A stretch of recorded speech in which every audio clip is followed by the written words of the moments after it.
확연하게 베타세포가 다시 재생된 것이 보입니다. 베타세포가 다시 재생됐으니 인슐린 분비량 당연히 다시 늘어나겠죠. 제가 영양제로 식후혈당 관리하는 팁을 알려드릴 때 일관되게 주장한 내용이 바나바만 것이 없다였는데요. 어떤 분들의 경우 바나바보다 더 특이적으로 효과를 볼 수 있는 영양소가 있습니다. 영양제도 사람에 따라 체형이나 췌장 상태에 따라 반응 특이성이 조금씩 달라질 수 있다는 얘기입니다. 기존에 드시던 당뇨 영양제가 좀 아쉽다는 생각이 드시는 분들이라면 오늘 영상 도움이 되실 겁니다. 왜냐하면 오늘 이야기할 내용 중에는 여러분들이 가장 좋아하시는 영양제에 대한 이야기가 들어있기 때문입니다. 제가 그동안 의도적으로 단 한 번도 언급하지 않은 혈당 관련 영양제가 있습니다. 그게 바로 여주입니다. 그동안 혈당 관리 영양소로 알려드린 게 바나바, 베르베린, 마그네슘 그리고 비타민 D가 있었죠. 여주를 언급드리지 않은 이유가 몇 가지 있었는데요. 이젠 여주에 대한 이야기를 해야 할 것 같습니다. 왜냐하면 이게 지금 최근 제 피검사 수치인데요. 숫자는 거짓말을 하지 않습니다. C펩타이드라는 항목이 있는데 정상 영역이 1.1에서 4.4인데 제 수치가 1.02, 정상보다 부족합니다. 이게 뭘 뜻하냐면요, 저의 인슐린 분비 능력이 떨어진단 말입니다.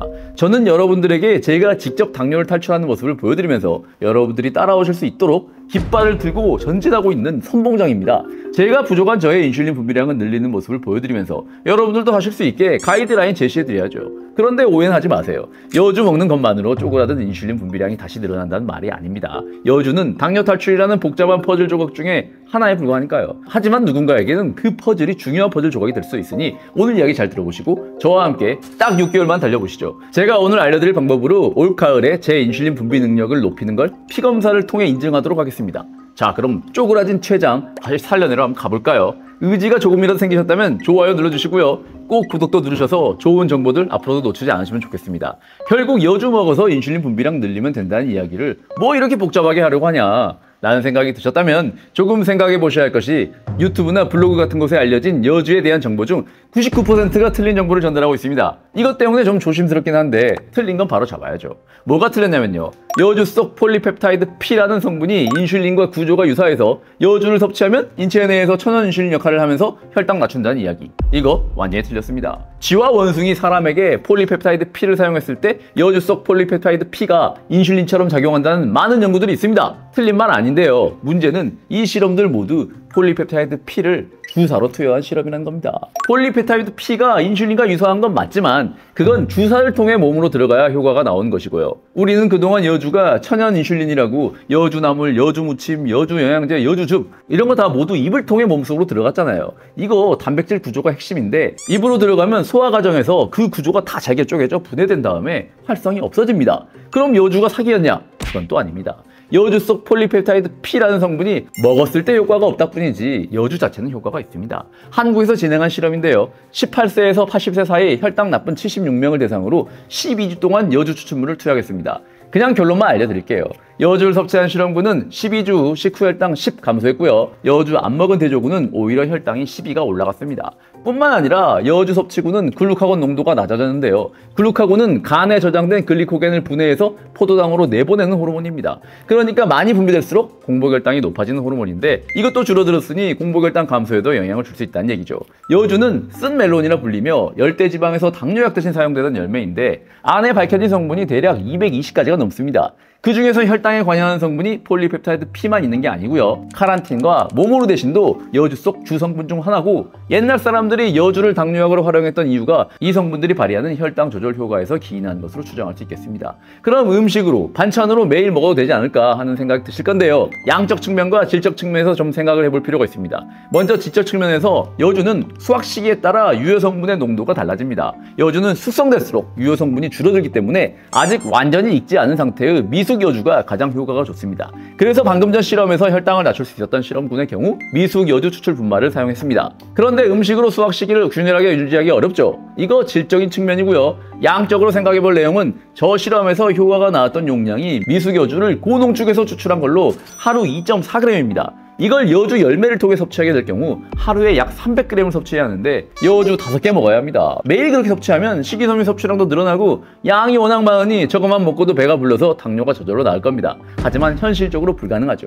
그래서 여주는 음식으로 섭취하는 것보다 영양제로 드시는 것이 더 합리적인 선택입니다. 그런데 여주를 영양제로 섭취할 때 주의할 점이 있어요. 이게 천연물을 농축해서 만들다 보니 원료 차이가 천차만별입니다. 퀄리티가 워낙 중구난방이다 보니 사실 식약처에서 미숙여주를 주정해 추출한 미숙여주 주정 추출 분말만 혈당 강화 효과가 있다고 인정을 했습니다. 아까 실험도 그 원료를 사용했고요. 여주즙, 여주 분말, 일반 여주 추출물은 기능성 인정을 못 받았으니 효과를 보장할 수 없습니다. 그런데 미숙여주 주정 추출 분말이라고 검색을 해서 나오는 제품도 자세히 들여다보면 허가를 과체 가공품으로 받은 경우가 섞여 있습니다. 꽤 많이 섞여 있어요. 미숙여주는 원료가 고가인데 터무니없이 가격이 저렴하기에 저도 자세히 들여다보고 나서야 알았습니다. 건강기능식품으로 허가를 받으려면 함량을 정확하게 넣어야 하는데 과체 가공품은 기준이 좀 널널해서 이건 좀 주의하셔야 합니다. 그래서 여주 영양제를 드실 때는 식약처에서 건강기능식품으로 인증한 제품을 드시는 게 중요한데요.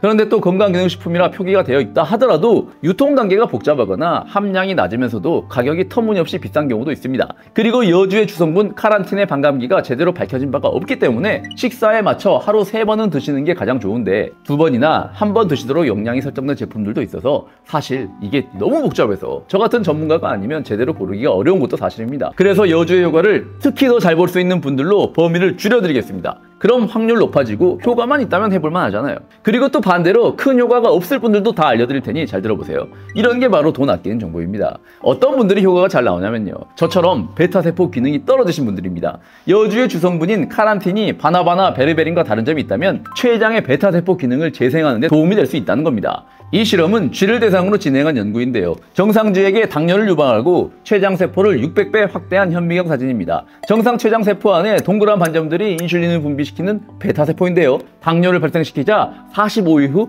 인슐린 분비하는 베타세포가 완전히 퇴화되어 사라졌습니다. 이런 상태에서 여주 주정 추천 분말을 30일 먹이고 난 다음 사진입니다. 동그란 점들 재생된 거 보이시죠? 베타세포가 다시 생겨난 것이고요. 450배 확대한 사진 F를 보시면 확연하게 베타세포가 다시 재생된 것이 보입니다. 베타세포가 다시 재생됐으니 인슐린 분비량 당연히 다시 늘어나겠죠. 여주 속 카란틴이 이런 효과를 유발하는 것으로 추정하고 있는데요. 그럼 여러분들의 베타세포 기능이 떨어졌는지 아닌지는 어떻게 알 수 있을까요? 저처럼 C페타이드 검사를 해보시면 확실하고요. 검사를 안 해봐도 판단할 수 있는 방법이 있습니다. 본인이 마른 당뇨인지 아닌지는 아시죠? 마른 당뇨인이 혈당 조절이 잘 안 되는 가장 큰 이유 중 하나가 바로 췌장의 베타세포 기능이 약화된 것입니다. 이걸 영양제로 할 수 있는 방법이 바로 여주고요.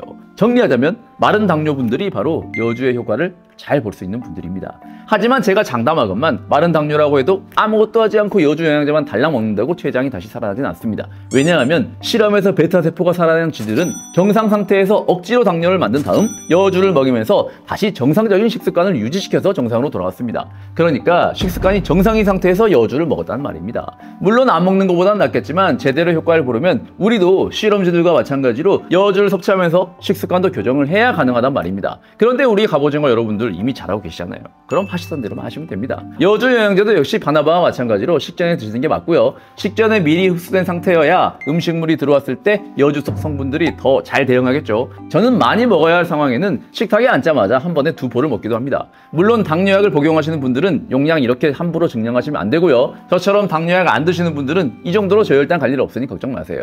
바나바나 베르벤을 드시고 있다면 역시 함께 드셔도 괜찮습니다. 저도 검사 결과를 확인하고 나서 최근부터야 먹기 시작했고요. 여전히 시춤 전에는 바나바 먹고 있습니다. 그런데 마른 당뇨가 아니라 살찐 당뇨도 당연히 베타세포 정상인보다 쪼그라든 상태이니 영양제 가짓수 늘어나는 부담만 없다면 드셔도 좋습니다. 다만 드실 필요가 없는 분들이 있습니다. 이제 막 자신의 혈당 조절 능력이 떨어진다는 것을 인지하신 분들, 당뇨병 확진도 아니고요. 공복혈당도 2자릿수에 당화혈색소도 다 정상인데 식후혈당이 통제 안 되는 혈당 스파이크 나오시는 분들, 이걸 이제 인지하신 분들은, 이런 분들이 만약 살이 쪘다면 여주 드실 필요 없습니다. 이런 분들은 사실 인슐린 저항성에 대응하기 위해 인슐린 분비량이 정상인보다 더 많이 나오고 있고요. 베타세포 수도 오히려 늘어나 있는 상태입니다. 이런 분들은 여주 드셔봤자 돈 낭비고요.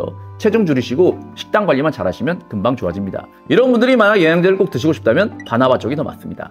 그리고 이런 분들을 제외하면 특히 당뇨를 오래 앓으신 분들, 그리고 마른 당뇨인 분들은 여주를 시도해 보시면 좋습니다. 당뇨약 드시는 분들은 여주 드실 때 혈당 체크 잘 하시고요. 임산부는 드시면 안 됩니다. 그리고 여기서 함께 할 습관 하나 소개해 드리겠습니다. 우리가 여주를 통해 하려고 하는 것이 췌장을 되살리는 것이죠. 이때 필요한 게 췌장이 지치지 않게 하는 것입니다. 췌장은 언제 지치냐면요, 우리가 뭘 먹으면 그때마다 인슐린 분비하느라 지칩니다. 한 번에 많이 먹는 것도 문제지만 조금씩 자주 먹는 것도 문제예요. 그래서 공복 시간을 길게 늘리셔야 좋습니다. 그래서 간헐적 단식을 추천드리는데 문제는 이걸 하면 살이 빠집니다. 그래서 16대 8 간헐적 단식 말고요, 12대 12 간헐적 단식을 추천드립니다. 12시간 단식으로 자가 포식 효과가 나오긴 어렵지만 췌장 회복에는 충분히 도움이 됩니다. 12시간 금식이 어려운 것 같지만 저녁 식사 끝나고 야식만 안 드시면 됩니다. 저녁 7시에 식사 후 공복 유지하시고 아침 7시 식사, 이 정도는 하실 수 있잖아요. 6개월을 꾸준히 하시면 의미 있는 결과가 나온다고 제가 확신합니다. 함께 가시죠.